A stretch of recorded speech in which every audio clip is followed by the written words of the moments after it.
கோலி talk Kollywood news. விருது விழாக்கள்ல குத்தாட்டம் போடும் ஸ்ருதி. கமல்ஹாசனோட மகளும் நடிகையுமான ஸ்ருதி ஹாசன் சின்ன வயசுலயே முறைப்படி சங்கீதம் கத்துக்கிட்டாங்க. இசை கலைஞரா வரணும்னு எண்ணினவங்க அவங்களே எதிர்பாராத தருணத்துல நடிகை ஆயிட்டாங்க. நடிகையான அப்புறம் எந்த சமயத்திலயும் என்னோட அப்பா அம்மா பேரை கெடுக்க மாட்டேன்னு உறுதிமொழி எடுத்துக்கிட்டு இருக்கிறதா அப்பப்போ பத்திரிகை பேட்டிகள்ல சொல்லிட்டு இருந்தாங்க ஸ்ருதி ஹாசன். ஆனா சமீப காலமா அவங்க நடிக்கும் படங்களை பார்க்கும்போது ஆரம்பத்துல அவங்க எடுத்துக்கிட்ட உறுதிமொழிய காத்துல பறக்க விட்டுட்டாங்கன்னு என்ன தோணுது.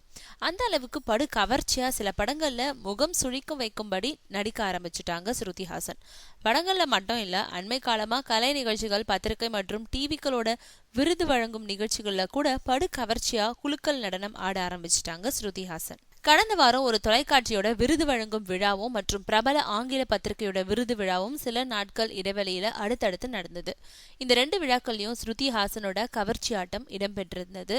அதுல ஒரு விழாவுக்கு சிறப்பு விருந்தினர் யார் தெரியுமா? கமல்ஹாசன் தான்.